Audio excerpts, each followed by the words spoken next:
Hello 8th standard students, आज हम हमारा एसएस का 5th चैप्टर देखेंगे, रिवॉल्यूशनरीज ऑफ इंडिया। हमारे इंडिया में फ्रीडम के लिए बहुत स्ट्रगल किया था, बहुत से लोगों ने स्ट्रगल किया था जिन्हें आज हम मैट्रियर्स नाम से जाने जाते हैं। कुछ लोग तो अपने डेथ तक फ्रीडम के लिए लड़ाई किए थे, इंडिया के फ्रीडम के लिए। 1857 के रिवॉल्ट के बाद कुछ रिवॉल्यूशनरीज जो थे वो कुछ अकेले फाइट किए थे और कुछ ग्रुप में फाइट किए थे ब्रिटिश एम्पायर के अगेंस्ट में। पूरे कंट्री के लोगों को उनकी स्टोरीज के बारे में आज तक भी पता है, आज तक भी हम उन्हें याद करते हैं। Those brave men and women who revolted against the British government are known as revolutionaries of India। और वही ब्रेव मैन वुमेन जो भी थे जिन्होंने ब्रिटिश के अगेंस्ट लड़े हमारे इंडिया के आज़ादी के लिए, उन्हें ही रिवॉल्यूशनरीज ऑफ इंडिया के नाम से जाने जाते। और उनकी जो भी एक्टिविटीज़ थी वो था revolutionary. People from all walks of life, literate and illiterate, royal और ordinary, took part in this revolution। सारे पीपल इसमें पार्ट लिए थे और रिवॉल्यूशनरी एक्टिविटीज़ जो भी था वो पूरे इंडिया में अलग अलग फॉर्म में होता था। जो भी रिवॉल्यूशनरी एक्टिविटीज़ था वो पहला किसने शुरुआत किया था। फर्स्ट मैट्रियर कौन थे? वासुदेव बलवंत फडके। वो कहाँ से थे? महाराष्ट्र से थे। वही फर्स्ट रिवॉल्यूशनरीज थे। तो हम इस चैप्टर में अलग अलग रिवॉल्यूशनरीज के बारे में देखेंगे। First one, Vasudev Balwant Phadke. Vasudev Balwant Phadke was the pioneer of the revolutionary activities in India. पहले यही थे जिन्होंने शुरुआत किया था रिवॉल्यूशन का। वो पुणे में वर्क किए थे। Unjust and partial approach British government initiated him so much that he left. वो पहले तो ब्रिटिश के पास ही काम करते थे, लेकिन उसके बाद उन्होंने वो जॉब छोड़ दी और उन्होंने एक वॉव लिया, यानी एक ठान लिया था कि वो तब तक तिलक अपने फोरहेड में नहीं लगाएंगे और बाल अपने नहीं कट करेंगे जब तक इंडिया को वो ब्रिटिशर्स से आज़ाद नहीं कर लेते। इन्होंने ये ठान ली थी। He formed a secret armed group of revolutionaries called Ramoshi to fight against the British। British से लड़ने के लिए इन्होंने एक रिवॉल्यूशनरी ग्रुप फॉर्म किया सीक्रेटली। रमोशी नाम था उसका। British government declared him wanted with a bounty of ₹4000। और फिर इसके वजह से ब्रिटिश गवर्नमेंट ने इन पर वांटेड बाउंटी लगा दिया, यानी इन पे वांटेड और इनको कोई अगर पकड़ के देंगे तो उन्हें इनाम मिलेगा 4000 का, ऐसा डिक्लेयर कर दिया। इन्होंने यंग मैन को भी ब्रिटिश कैंप में अटैक करने का सिखाया और ये गवर्नमेंट के जो भी ट्रेजरी थे, जो भी ब्रिटिश के, उसे ये लोग रॉब किए थे, लूटे थे गन्स और दूसरे वेपन से। और जो ब्रिटिश गवर्नमेंट था इससे बहुत परेशान हो गए थे इनसे कि इनको कैसे भी अरेस्ट करना, ऐसा उन्होंने सोच लिया था। नेक्स्ट हम देखेंगे वीर सावरकर के बारे में। Veer Savarkar Vinayak Damodar Savarkar full name. Born हुआ था इनका 28 मई 1883 in Bhagpur village, Nashik district. ये भी महाराष्ट्र से थे। He foster revolutionary ideas since childhood. इनको बचपन से ही रिवोल्यूशनरी आइडियाज थे। ये एस्टैब्लिश किए थे ऑर्गेनाइजेशन जिसका नाम था मित्र मेला, जो लेटर अभिनव भारत नाम से जाना गया था। और मेन ऑब्जेक्टिव क्या था इस ऑर्गेनाइजेशन का कि इंडिया को ब्रिटिश के रूल से आजाद किया जाए, with the help of armed revolt के मदद से आजाद किया जाए। वीर सावरकर पहले इंडियन थे जिन्होंने फॉरेन क्लोथ्स पे बंदी लगा दी थी कि नहीं यूज करेंगे, हम बॉयकॉट किया था कि नहीं करेंगे, हम फॉरेन कपड़े नहीं पहनेंगे। He acquired scholarship from the institute of Shyamji Krishna Varma and went to London for further studies. इनको स्कॉलरशिप मिली थी श्यामजी कृष्ण वर्मा के ट्रस्ट से और वो अपने दूसरे आगे की स्टडीज के लिए लंदन चले गए थे। वीर सावरकर ने एक बुक लिखा था 1857, India's first freedom struggle. It was ban even before it was publish. वो पब्लिश होने से पहले ही उस पर बैन लगा दिया गया था। उन्हें 1910 में अरेस्ट किया गया था।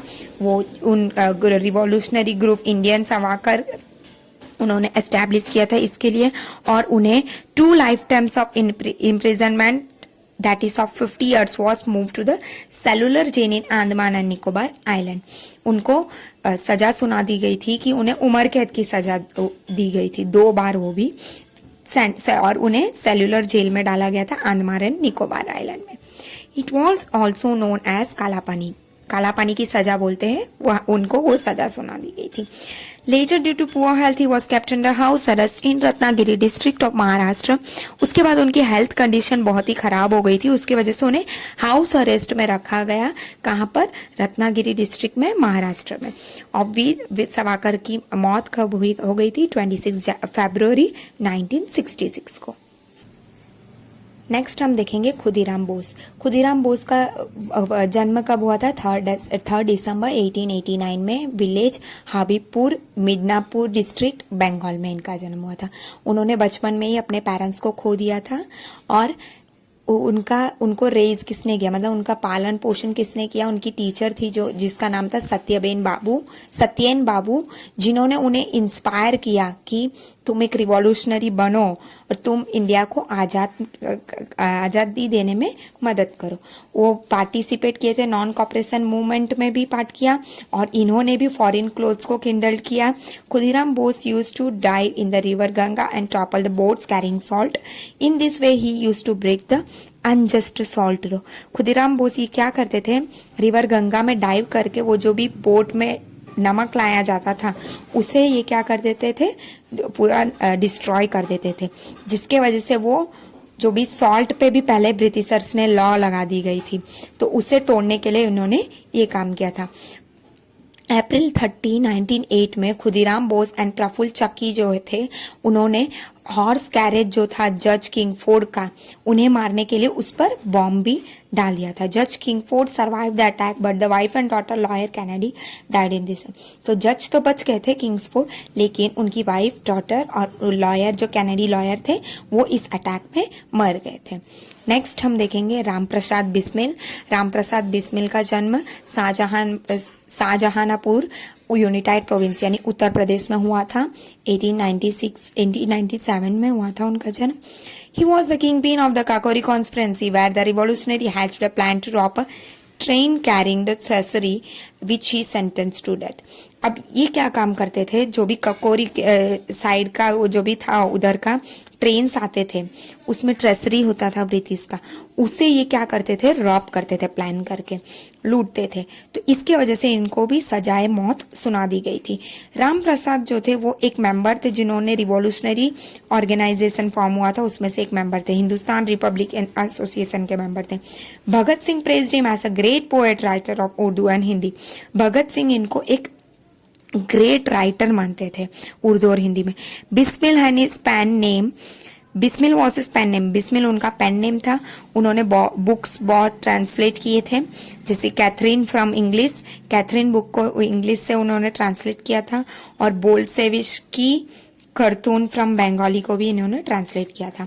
उनके पोएम्स जो है वो बहुत ही patriotic favour among the Indians में, बहुत ही देशभक्ति, देश प्रेम का वो लिखते थे। यहाँ पे लाइन एक दिया है, इनका ही एक लाइन दिया इन्होंने, जो लाइन दिया था वो, दरो दीवार पे हसरत से नजर करते हैं, खुश रहो अहले वतन, हम तो सफर करते हैं। ऐसे इन्होंने बहुत से लाइन्स भी लिखे हैं। नेक्स्ट हम देखेंगे अशफाक उल्ला खान और राम प्रसाद दोनों एक एग्जाम्पल थे हिंदू मुस्लिम की यूनिटी वो टाइम पे, उसके लिए एक एग्जाम्पल थे। दोनों चाइल्डहुड फ्रेंड थे, बचपन से साथ में रहते थे। He was an expert in horse riding and shooting, ये हॉर्स राइडिंग और शूटिंग में एक्सपर्ट थे। इन्होंने प्रिवेंट किया था आर्य समाज टेम्पल ऑफ शाहजहानपुर में जो अटैक हुआ था उसे बचाया था। He was involve in Manipuri train robbery में ये साथ दिए थे, ककोरी कॉन्स्पिरेंसी में भी, और इन्हें भी सजा दी गई थी सेम डे जिस दिन राम प्रसाद बिस्मिल को जिस दिन सजा दी गई थी, उसी दिन इनको भी मौत की सजा में फांसी दी गई थी। और इन्होंने भी एक लाइन बोला था, वो लाइन यहाँ दिया है। नेक्स्ट हम देखेंगे चंद्रशेखर आजाद। इनका रियल नेम था चंद्रशेखर सीताराम तिवारी। इनका जन्म 23 जुलाई 1906 भावरा विलेज अलीराजपुर डिस्ट्रिक्ट मध्य प्रदेश में हुआ था। इन्होंने अपनी प्री प्राइमरी एजुकेशन सब काशी से लिया और ये नेशनलिस्ट बने जब अपने चाइल्डहुड से ही। चंद्रशेखर जो है वो नॉन कॉपरेशन मूवमेंट में भी पार्ट ले चुके हैं, और जब उन्हें अरेस्ट कर दिया गया था पहली बार, वो इतने छोटे थे कि जो पुलिस के पास जो हैंडकफ्स होती है, हैंडकफ्स मीन्स हथकड़ी जो भी थे, वो उनके साइज की थी ही नहीं कि उनके हाथ में से वो निकल, उतनी छोटे थे तब उन्हें अरेस्ट किया गया था। In the court when he was asked his name, जब कोर्ट में उनका नाम पूछा गया तो उन्होंने कहा कि ही सेड आजाद, उन्होंने आजाद बताया। उन्होंने बताया कि उनके पापा ने उनका नाम फ्रीडम रखा है, एंड रेसिडेंट वाज प्रिजन, और घर प्रिजन है। After that he became as famous as Azad. इसके बाद ये आजाद नाम से बहुत ही फेमस हो गए। उन्होंने ट्रेन रॉबरी, काकोरी स्टेशन में भी पार्ट लिया था, जो ट्रेन रॉबरी करते थे उसमें भी 40 रिवोल्यूशनरीज जो थे वो अरेस्ट हुए थे, लेकिन आजाद जो थे वो मैनेज करके एस्केप हो गए थे, वहां से बच गए थे। The British government announce a bounty to catch him, इनके ऊपर भी फिर बाउंटी लगा दी गई कि इनको जो पकड़ के देगा उन्हें इनाम दिया जाएगा। Azad has taken a vow that not to caught alive by the British army, और इन्होंने एक ठान ली थी, इन्होंने एक कसम ली थी कि ये जिंदा ब्रिटिश के पास नहीं पकड़ाएंगे। तो 27 फरवरी 1931 सीई में आजाद को सराउंड किया पूरे ब्रिटिश पुलिस ने आल्फर्ड पार्क में, इलाहाबाद में। तो आजाद इतने ब्रेव थे कि उन्होंने सिंगल हैंडेडली फाइट किया और खुद को उन्होंने गोली मार ली। It is said that police was so scared of Azad that they shot 2 to 3 bullet into his body to confirm his death before they stepped out. और ऐसा बोला जाता है कि पुलिस जो थे वो उनसे इतना डरते थे कि उन्होंने खुद को मार ली, लेकिन फिर भी पुलिस ने 2 to 3 बुलेट्स उनको और मारा, कंफर्म किया कि हाँ वो डेथ हो गया, तब जाकर उनके पास भी गए। वो इतना खौफ था उनको। नेक्स्ट भगत सिंह का जन्म 28 सितंबर 1907 में हुआ था। Banga village of Lyallpur district in Punjab में हुआ था। ये यूरोपियन रिवॉल्यूशनरी मूवमेंट स्टडी किया और अट्रैक्ट हो गए थे एनार्चिस्ट एंड मार्क्सिस्ट आइडियोलॉजी से। ये इन्वॉल्व हो गए थे, बहुत से रिवॉल्यूशनरी ऑर्गेनाइजेशन में ये इन्वॉल्व थे और बहुत ही जल्दी आगे आ रहे थे। हिंदुइज्म रिपब्लिकन एसोसिएशन में मेन लीडर भी बन चुके थे। उसके बाद ये एक अलग अलग लीडर के कांटेक्ट में आए, मेन लीडर के, फिर सुखदेव, भगत चरण एंड यशपाल। फिर उन्होंने लाहौर नेशनल कॉलेज में स्टडी किया। Bhagat Singh and Batukeshwar Dutt threw a bomb in the legislative assembly on 8 अप्रैल 1928। 8 अप्रैल 1928 में इन्होंने लेजिस्लेटिव असेंबली पे भी बॉम्ब डाला था। Their main objective was to intention to draw the attention to the British government. They could have escaped after throwing the bomb, but they stood there and shouted slogans like "इनकलाब जिंदाबाद, साम्राज्यवाद का नाश हो, दुनिया का मजदूर एक हो"। अब इनका मेन ऑब्जेक्टिव ये था कि ब्रिटिश गवर्नमेंट को इनका अटेंशन हो, और ये चाहते तो भाग सकते थे बॉम्ब डाल के, लेकिन वो वहां ही खड़े रहकर चिल्लाकर नारे लगा रहे थे, इनकलाब जिंदाबाद, साम्राज्यवाद का नाश हो, दुनिया के मजदूर एक हो, ऐसा ये नारा लगा रहे थे। They displayed pamphlets in with a revolutionary message, fire shot in the air, there surrounded themselves peacefully. Bhagat Singh, Sukhdev and Rajguru killed British officer, और ये तीनों ने मिलकर ब्रिटिश ऑफिसर सौंदर्स को भी मार डाला। किसके रिवेंज में मर्डर किया गया था लाला लाजपत राय का, इसका बदला लेने के लिए इन्होंने ब्रिटिश ऑफिसर को भी मार डाला, और ये तीनों को 23 मार्च 1931 को फांसी की सजा दी गई थी। और यहाँ पे भी एक लाइन दिया इनका ही, दिल से निकलेगी ना मरकर भी वतन की उल्फत, मेरी मिट्टी से भी खुशबू वतन आएगी, ऐसा भगत सिंह ने ये लाइन भी कहा था। नेक्स्ट श्यामजी कृष्ण वर्मा का जन्म 4 अक्टूबर 1857 मांडवी विलेज कच्छ में हुआ था। ये भी बहुत ही फेमस रिवॉल्यूशनरी एक्टिविटीज थे। ये पहले थे जो अब्रॉड में, बाहर के कंट्रीज में भी हमारे इंडिया के लिए वो लड़ रहे थे। यही ग्रेजुएट किए थे ऑक्सफोर्ड यूनिवर्सिटी से, और इनका बहुत ही अलग ही रोल था establishing Indian home rule society in London में इन्होंने एस्टैब्लिश किया था 18 फरवरी 1905 में। It's office was in his house, उनके घर में उनका ऑफिस था जिसको उन्होंने इंडिया हाउस नाम दिया।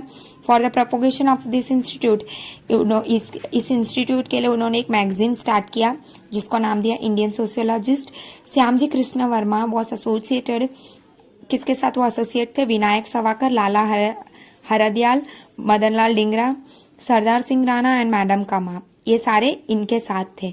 इन्होंने स्कॉलरशिप इंडियंस के लिए अरेंज किया था और 1909 सीई में Madanlal Dhingra shot Del Sir William Wire near Trafalgar Square in London, for which he was hung to death. Madanlal Dhingra ने सर विलियम वायर को मर्डर किया था, मतलब शूट किया था, उसके लिए उनको सजा दी गई थी लंदन में। Feeling unsafe in London, London में अनसेफ होने की वजह से श्यामजी कृष्ण वर्मा क्या किए, वो वहां से चले गए और पेरिस में शिफ्ट हो गए और कुछ टाइम के बाद वो स्विट्जरलैंड में शिफ्ट हो गए। फिर उनकी मौत 1930 सीई में हो गई। नेक्स्ट हम देखेंगे मैडम कमा के बारे में। मैडम कमा का जन्म कब हुआ था? 24 सितंबर 1861 मुंबई में हुआ था। ये लंदन में स्टे किया था इन्होंने 1902 से 1907 सीई में। 1905 सीई में वो ये भी एसोसिएट थी श्यामजी कृष्ण वर्मा के साथ establishing Indian home rule society में। She was present in second international socialist conference held at Stuttgart of Germany in 1907 CE. ये सेकेंड इंटरनेशनल सोशलिस्ट कॉन्फ्रेंस में जर्मनी में जो हुआ था वहां पे भी ये थी। In this conference she unfold the tricolour flag with the slogan Vande Mataram. और इस कॉन्फ्रेंस में इन्होंने अपने ट्राई कलर जो अपना तिरंगा है उसे फहरा के स्लोगन भी बोला था वंदे मातरम। सो यहाँ हमारा चैप्टर कंप्लीट हुआ। हमने सारे कुछ रिवॉल्यूशनरीज के बारे में हमने पढ़ा और भी बहुत से ऐसे रिवॉल्यूशनरीज है जिनके बारे में हम नहीं ज़्यादा जानते। सो चैप्टर कंप्लीट। Thank you.